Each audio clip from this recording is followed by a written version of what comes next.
Hello friends, കലവറയിലേക്ക് എല്ലാവർക്കും സ്വാഗതം. അപ്പോൾ ഇന്നത്തെ പരിപാടി എന്താണെന്ന് വെച്ചാൽ നമ്മളൊരു സാധനം ആമസോണിൽ നിന്ന് ഓർഡർ ചെയ്തിട്ടുണ്ടായിരുന്നു. അത് ഇന്ന് രാവിലെ നമുക്ക് ഡെലിവറി കിട്ടി. നമുക്കതൊന്ന് അൺബോക്സ് ചെയ്ത് നോക്കാം എന്താണ് സംഭവം എന്നുള്ളത്. ഒന്നുമല്ല, സർപ്രൈസ് ഒന്നുമല്ല, ഒരു ഗിംബൽ മേടിച്ചിട്ടുണ്ടായിരുന്നു ഞാൻ. അപ്പോൾ ആ ഗിംബൽ നമുക്കൊന്ന് അൺബോക്സ് ചെയ്ത് നോക്കാം അതിൻ്റെ പരിപാടികളൊക്കെ എങ്ങനെയാണെന്ന്. ഓക്കെ, അപ്പോൾ ഇതാണ് ഞാൻ പറഞ്ഞ ഗിംബൽ. ഇപ്പോൾ നമുക്ക് ഡെലിവറി കിട്ടിയിട്ടേ ഉള്ളൂ. അപ്പോൾ നമുക്കിതിനെ ഒന്ന് തുറന്ന് നോക്കാം എന്തൊക്കെയാണ് ഇതിൻ്റെ അകത്തുള്ളത്.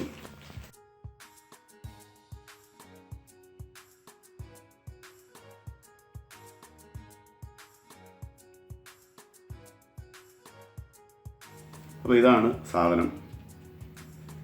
ഇത് സിനിപ്പിയർന്ന് ആണ് ഇതിൽ എഴുതി വെച്ചിരിക്കുന്നത്. എന്താണ് നമുക്കിനി ഒന്ന് തുറന്ന് നോക്കാം ഇതിൻ്റെ അകത്തെ സംഭവങ്ങൾ എന്തൊക്കെയാണെന്ന്. അപ്പോൾ ഇത് തുറന്നെടുക്കുമ്പോൾ തന്നെ ഇതിൻ്റെ ഒരു ബ്രൗഷർ ഇതിൻ്റെ അകത്തുണ്ട്. ഒരു മാനുവൽ, ഓപ്പറേഷൻ മാനുവലും അതിൻ്റെ പാർട്സിനെ കുറിച്ചൊക്കെ ചെയ്തിരിക്കുന്നതാണ്. ചൈനീസിലും ഒക്കെ ഏതാണ്ടൊക്കെ ഉണ്ട്, ഇംഗ്ലീഷിലും ഒക്കെ ഉണ്ടെന്ന് തോന്നുന്നു. അതൊക്കെ പിന്നെ നോക്കാം. അപ്പോൾ അതവിടെ ഇരിക്കട്ടെ. അപ്പോൾ ഇതിനെ നമുക്കൊന്ന് തുറന്ന് നോക്കാം. നല്ലൊരു പാക്കിങ്ങിലാണ് വന്നിരിക്കുന്നത്. നല്ലൊരു ബോക്സാണ്, നല്ല കട്ടിയുണ്ട്, പക്ഷേ വെയിറ്റ് കുറവുള്ള മറ്റേ തെർമോക്കോളിൻ്റെ നല്ലൊരു പാക്കിങ്ങാണ് അതിൻ്റെ അകത്തായത് വന്നിരിക്കുന്നത്. അപ്പോൾ ഇതിൻ്റെ അകത്ത് നമുക്കൊരു ഇത് ചാർജ് ചെയ്യാനുള്ള ഒരു കേബിളുണ്ട്. റീചാർജ് ചെയ്യാനുള്ള നല്ല ക്വാളിറ്റി ഉള്ള ഒരു കേബിളാണ് കൊടുത്തിരിക്കുന്നത്. നല്ല ഫ്ലെക്സിബിലിറ്റിയുള്ള നല്ല ക്വാളിറ്റിയുള്ള ഒരു കേബിളാണ് കൊടുത്തിരിക്കുന്നത്. പിന്നെ ഇതാണ് ഗിംബൽ. എടുത്ത ഉടനെ അത് ചാടാൻ തുടങ്ങി. അപ്പോൾ ഇതിൻ്റെ സംഭവമൊക്കെ നോക്കട്ടെ. അപ്പോൾ ഇത് കാണാം. ഇത് പവർ ബട്ടൺ, ഇത് പിന്നെ മോഡ് ലാൻഡ്സ്കേപ്പിംഗ് മോഡിലേക്കും പോർട്രേറ്റ് മോഡിലേക്കും പോകാനുള്ളതാണ്. ഇത് സൂം ചെയ്യാനുള്ളതാണ്. അതുപോലെ ഇത് ജോയ്സ്റ്റിക്കാണ്. നമുക്കിതിനെ അങ്ങോട്ടും ഇങ്ങോട്ടും നമുക്ക് പവർ ഒന്ന് ഓൺ ചെയ്ത് നോക്കാം. പവർ ഓൺ ചെയ്തപ്പോൾ തന്നെ അത് ഒരു സ്റ്റഡി ആയിട്ട് വന്നു. ഇനിയിപ്പോൾ നമ്മൾ ആ ഫോൺ കണക്ട് ചെയ്ത് കഴിയുമ്പോഴത്തേനും അത് കറക്റ്റായിട്ട് വന്നോളും. അത് പിന്നെ നമുക്ക് അതിനെ ഒന്ന് അഡ്ജസ്റ്റ് ചെയ്ത് കൊടുത്താൽ മതി, എത്ര ശകലെങ്കിലും വ്യത്യാസം ഉണ്ടെങ്കിൽ. അപ്പോൾ ഇത് നമുക്കിങ്ങനെ അങ്ങോട്ടും ഇതിനെ ഈ സൈഡിലേക്കും അങ്ങോട്ടും ഇങ്ങോട്ടും മൂവ് ചെയ്യാനുള്ളതൊക്കെയാണ്. ഇത് മുകളിലേക്കും താഴേക്കും ഒക്കെ പോകാനുള്ളതും ജോയിസ്റ്റിക്കാണിത്. അത് ഫോൺ കണക്ട് ചെയ്താലേ നമുക്ക് കറക്റ്റായിട്ട് അതറിയാൻ പറ്റത്തുള്ളൂ. അപ്പോൾ എനിവേ നമുക്കിത് വെച്ച് ഞാനവിടെ കുറച്ച് ചിക്കൻ അരിഞ്ഞ് വെള്ളത്തിൽ ഇട്ടിട്ടുണ്ട്. ഞാനത് ഒരു ചിക്കൻ കറി വെക്കാൻ ഒരുങ്ങിയപ്പോഴാണ് ഇത് ഡെലിവറി കിട്ടിയത്. അപ്പോൾ ഞാൻ ഓർത്തെന്നാൽ ഇത് വെച്ചിട്ട് അതിൻ്റെ ഒന്ന് ഷൂട്ട് ചെയ്ത് നോക്കാം, ജസ്റ്റ് എങ്ങനെ ഉണ്ടെന്ന് അറിയാമല്ലോ. അപ്പോൾ ഇതിൻ്റെ വർക്കിംഗ് ഒക്കെ എങ്ങനെയാണെന്നൊന്ന് പഠിക്കാമല്ലോ. അതുകൊണ്ട് ഇതിൻ്റെ ചാർജിങ് പോർട്ടാണ്. മൈക്രോ USB ഇത് ഇങ്ങോട്ട് കണക്ട് ചെയ്ത് ചാർജിങ് കൊടുക്കാം. അതുപോലെ ഇവിടെ ഒരു USB പോർട്ടുണ്ട്. ഇത് നമുക്ക് ഫോൺ ചാർജ് ചെയ്യാൻ വേണ്ടിയിട്ടാണ്. ഇതേന്ന് USB കണക്ട് ചെയ്തിട്ട് ഫോണിലേക്ക് മറ്റേ മൈക്രോ USB കൊടുത്ത് ചാർജ് ചെയ്യാം. അപ്പോൾ നമ്മൾ ഏതായാലും ഇപ്പോൾ ഇതിന് ചാർജർ കണക്ട് ചെയ്തിട്ട് വെക്കുകയാണെന്നുണ്ടെങ്കിൽ ഇതിൽ നിന്ന് ഫോണും കൂടെ ചാർജ് ആയിക്കോളും ഇവിടുന്ന്. അതുപോലെ തന്നെ ഇവിടെ നമുക്ക് വേറെ അറ്റാച്ച് ചെയ്ത് കൊടുക്കാൻ വേണ്ടിയിട്ട്, അല്ലെ വേറെ സ്റ്റാൻഡിലേക്ക് അറ്റാച്ച് ചെയ്ത് കൊടുക്കാനായിട്ടുള്ള ഒരു ഇതും കൂടെ ഉണ്ട്. അപ്പോൾ ഇത്രയൊക്കെയാണ് ഇതിലുള്ളത്. അപ്പോൾ ഇത് കണ്ടോ, നിങ്ങൾ കാണാം ഇവിടെ ഞാനത് വേറെ ഒരു സ്റ്റാൻഡിലേക്ക് അറ്റാച്ച് ചെയ്ത് വെച്ചിരിക്കുകയാണ്. അപ്പോൾ നമുക്കത് കൈ പിടിക്കാതെ നമ്മൾ ഒറ്റയ്ക്കൊക്കെ വീഡിയോ എടുക്കുന്നുണ്ടെങ്കിൽ ഇതൊരു ക്യാമറ സ്റ്റാൻഡാണ്. ക്യാമറ സ്റ്റാൻഡിലേക്ക് ഞാനത് അറ്റാച്ച് ചെയ്ത് വെച്ചിരിക്കുകയാണ്. അപ്പം നമ്മൾ സ്വന്തമായിട്ട് ഒറ്റയ്ക്കേ ഉള്ളെങ്കിൽ സ്വന്തമായിട്ടൊക്കെ വീഡിയോ എടുക്കണമെന്നുണ്ടെങ്കിൽ ഇതുപോലെ ഒരു സ്റ്റാൻഡിലോട്ട് അറ്റാച്ച് ചെയ്ത് വെച്ചിട്ട് നമുക്ക് തനിയെ അത് എടുക്കാൻ ചെയ്യും. അതുപോലെ തന്നെ മോഷൻ്റെ ഇത് നമ്മുടെ ഫേസ് റെക്കഗ്നീഷൻ അല്ല, ഒബ്ജക്റ്റ് ട്രാക്കിംഗ് ഒക്കെ ഉണ്ട്. അപ്പോൾ അത് നമുക്ക് ഒരു ഒബ്ജക്റ്റ് നമ്മൾ സെലക്ട് ചെയ്ത് കഴിഞ്ഞാൽ അതിൽ അതുപോലെ നമ്മളിപ്പോൾ ഫേസ് ആണെങ്കിൽ അത് ഒരാളെ ഇത് ചെയ്ത് കഴിഞ്ഞാൽ ഫോക്കസ് ചെയ്ത് ടച്ച് ചെയ്ത് കൊടുത്തു കഴിഞ്ഞാൽ അത് ആ ആളെ ഇങ്ങനെ ഇത് ചെയ്തോളും, അതിൻ്റെ പുറകെ പോയി. അപ്പോൾ അതൊരു 360 ഡിഗ്രി വരെ അത് കറങ്ങി വരും. അങ്ങനെയാണ് അതിൻ്റെ സെറ്റിങ്സ്. അപ്പോൾ ഇതിപ്പോൾ ഞാനൊരു പഴയ ഫോൺ ഇവിടെ ഇരുന്നത് എടുത്ത് അതിൽ പ്ലേസ് ചെയ്തതാണ്, ജസ്റ്റ് ഒന്ന് കാണാൻ വേണ്ടിയിട്ട്. അപ്പോൾ ഞാൻ എന്നിട്ട് ഇനി ഇതിൻ്റെ പവർ ബട്ടൺ ഓൺ ചെയ്യാൻ പോവാം. കണ്ടോ, പവർ ബട്ടൺ ഓൺ ചെയ്തപ്പോൾ തന്നെ അത് നേരെ വന്നു. ഇനിയിപ്പോൾ നമുക്കിതിനെ വേണേൽ ഒന്ന് അങ്ങോട്ടും ഇങ്ങോട്ടും ഒക്കെ അഡ്ജസ്റ്റ് ചെയ്യാം. എന്നിട്ട് അതിൻ്റെ അത് കഴിഞ്ഞിട്ട് പിന്നത്തെ ഇതിനെ കണ്ടോണം, ഇത്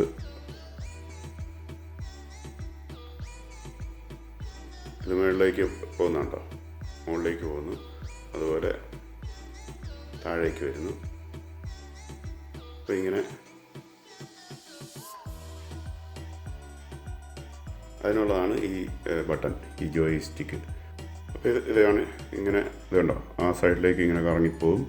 അതുപോലെ തന്നെ തിരിച്ച് ഇങ്ങനെ സൈഡിലേക്കും അത് 360 ഡിഗ്രി വരെ പോകുന്നുണ്ട്. അത്രയും ഇങ്ങോട്ട് വരുന്നത് അതുപോലെ തന്നെ അങ്ങേ സൈഡിലേക്കും പോകും. അല്ലോ 360 ഡിഗ്രി ഫുള്ള് കറങ്ങി വരുന്നുണ്ട്.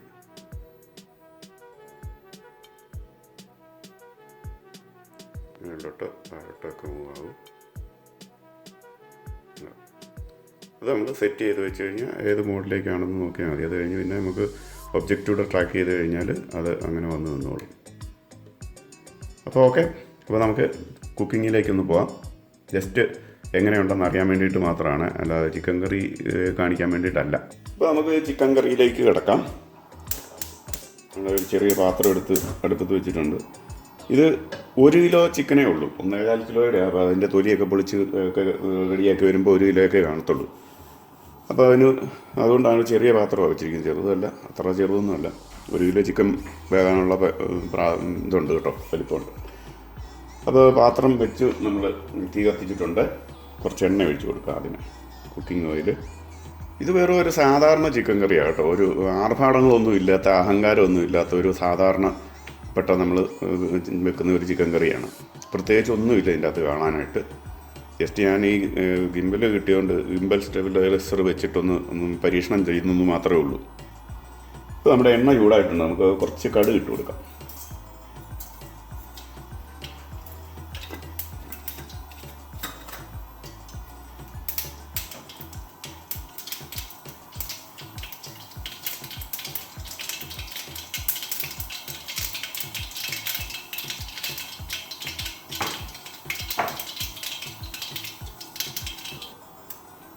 കടുക് കൂട്ടിക്കഴിഞ്ഞ് നമുക്ക് ചെറിയ ഉള്ളി അരിഞ്ഞ് വെച്ചിരിക്കുന്നത് കൊടുക്കാം.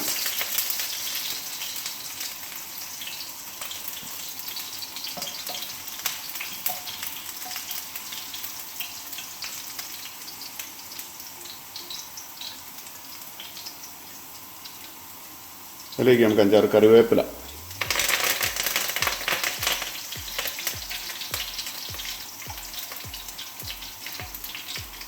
ഇവിടെ അരിഞ്ഞ് വെച്ചിരിക്കുന്ന ഇഞ്ചി, ഒരു കഷ്ണം ഇഞ്ചി എടുത്തിട്ടുണ്ട്, അതിനെ ഇട്ടൊന്ന് വാട്ടാം.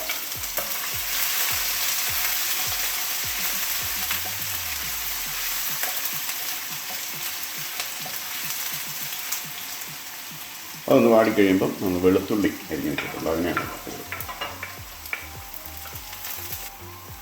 അത് വെളുത്തുള്ളിയും കൂടെ ഒന്ന് വാടിക്കഴിയുമ്പോഴത്തേന് നമുക്ക് അരിഞ്ഞ് വെച്ചിരിക്കുന്ന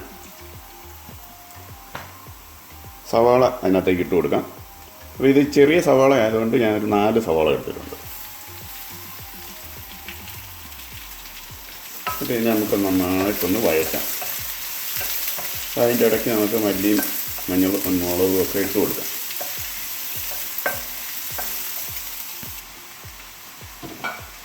ഇപ്പോൾ നമ്മുടെ സവാള നന്നായിട്ടൊന്ന് വാടിയിട്ടുണ്ട്. നമുക്ക് അതിൻ്റെ അകത്തേക്ക് കുറച്ച് മല്ലിപ്പൊടി ഇട്ട് കൊടുക്കാം. ഒരു 3 സ്പൂൺ മല്ലിപ്പൊടി. ഇത് ചെറിയ സ്പൂണാണ് കേട്ടോ, ടേബിൾ സ്പൂണിൻ്റെ അത്രയും വലിപ്പമൊന്നുമില്ല. ഇത് കാണാം, നമ്മൾ ഈ പാൽപ്പൊടിക്കകത്തൊക്കെ കിട്ടുന്ന സൈസ് ഒരു സ്പൂണാണിത്. ഇതിലാണ് നമ്മളിടുന്നത്. അപ്പോൾ ഒരു 3 സ്പൂൺ മല്ലിപ്പൊടി ഇട്ടു. അങ്ങനെ നമുക്കൊന്ന് ചെറുതായിട്ട് ഇളക്കി കൊടുക്കാം. കാരണം ഇത് ഞാനിവിടെ മല്ലി മേടിച്ച് പൊടിച്ചെടുക്കുന്നതായതുകൊണ്ട് ഒരു പച്ച കുത്ത് കാണും. അപ്പോൾ അതൊന്ന് വെന്ത് അതിൻ്റെ ആ പച്ച മണവും കുത്തലും ഒക്കെ ഒന്ന് പൊയ്ക്കോളും. നമ്മൾ വാങ്ങിക്കുന്ന മല്ലിയാണെന്നുണ്ടെങ്കിൽ, മല്ലിപ്പൊടിയാണെങ്കിൽ ഇങ്ങനെയുള്ള പ്രശ്നങ്ങളൊന്നും ഉണ്ടാവില്ല. വാങ്ങിക്കുന്ന മല്ലിപ്പൊടി അത് മല്ലിപ്പൊടി തന്നെ ആണോ എന്ന് തന്നെ എനിക്ക് സംശയമുണ്ട്. അത് കാരണമാണ് ഞാൻ മല്ലിപ്പൊടി വാങ്ങിയിട്ട് നിർത്തിയിട്ട് ഈ മല്ലി വാങ്ങിച്ച് പൊടിക്കാൻ തുടങ്ങിയത്. കാരണം മല്ലിയുടേതായിട്ടുള്ള യാതൊരു മണവും ടേസ്റ്റോ അതിന് കിട്ടാറില്ല. അതുകൊണ്ടാണ് ഞാൻ മല്ലി മേടിച്ച് പൊടിക്കാൻ തുടങ്ങിയത്. അപ്പോൾ മല്ലി ഒരുമാതിരി വെന്ത് കഴിയുമ്പോൾ നമുക്ക് അതിനകത്തേക്ക് ഒരു ടീസ്പൂൺ മഞ്ഞൾപ്പൊടി ഇട്ട് കൊടുക്കാം.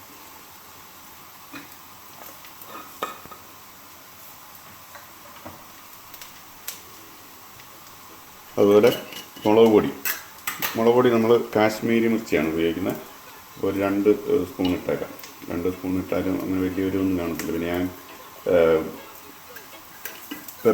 കുരുമുളക് പൊടി ഇടുന്നതുകൊണ്ട് ഇതിന് വലിയ എരിവില്ലേലും കുഴപ്പമൊന്നുമില്ല. അതിനെ ഇട്ടൊന്ന് ഇളക്കി കൊടുക്കാം.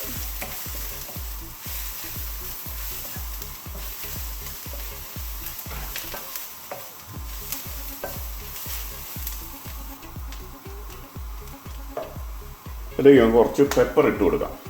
പെപ്പർ ഇപ്പോൾ കുറച്ച് ഇടുന്നുണ്ട് ഞാൻ. അത് കഴിഞ്ഞ് പിന്നെ ഇറക്കുന്നതിന് മുമ്പായിട്ട് കുറച്ചുകൂടി ഇടും.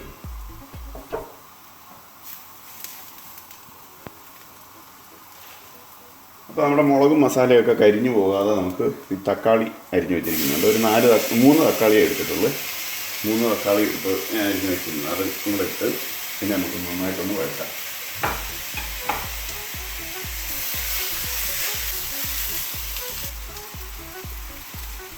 അപ്പോൾ ഈ സമയത്ത് നമുക്ക് കുറച്ച് ഉപ്പ് കൂടി ഇട്ട് കൊടുക്കാം. അതിനകത്ത് ഉപ്പ് നോക്കിയിടണം. ആവശ്യമുണ്ടെങ്കിൽ നമുക്ക് പിന്നെ ഇട്ടാൽ മതി. കൂടിപ്പോയി കഴിഞ്ഞാൽ പിന്നെ പാടായിരിക്കും.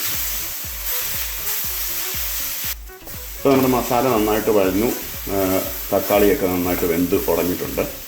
നമുക്ക് അതിനകത്തേക്ക് ഒരു ശകലം ഇറച്ചി മസാലകൾ ഇട്ട് കൊടുക്കാം. ഒരു 1/2 സ്പൂൺ ഇടാം.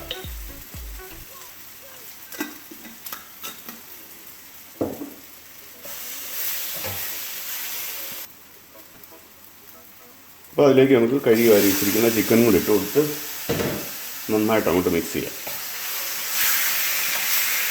നന്നായിട്ട് ഇതിനെ മിക്സ് ചെയ്ത് ശകലം പോലും വെള്ളം ഒഴിക്കണ്ട. കാരണം ചിക്കൻ്റെ അകത്തുനിന്ന് കുറച്ച് വെള്ളമൊക്കെ ഇറങ്ങി. അപ്പം നന്നായിട്ട് ഇതിനെ നമുക്കൊരു ചിക്കൻ റോസ്റ്റ്, ചിക്കൻ കറി എന്ന് പറഞ്ഞു. പിന്നെ നമുക്കതിനെ ഒന്ന് മൂടി വെച്ച് വേവിച്ചെടുക്കാം.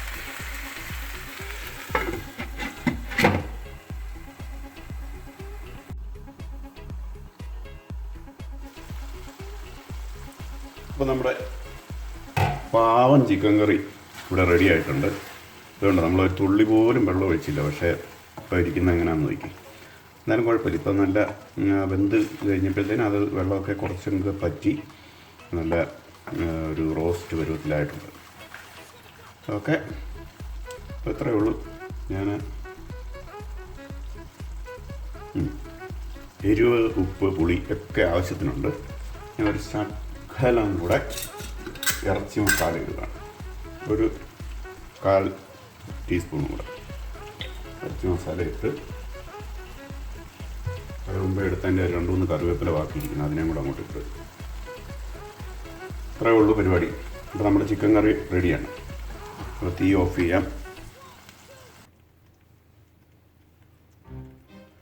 അപ്പോൾ ഇവിടെ ഇപ്പം ടേസ്റ്റ് ചെയ്ത് പറയാൻ ആരുമില്ല. ഞാൻ തന്നെ ടേസ്റ്റ് ചെയ്യാനുള്ളൂ. ഞാൻ ജസ്റ്റ് ഒന്ന് ടേസ്റ്റ് ചെയ്ത് നോക്കാം. ഞാനങ്ങനെ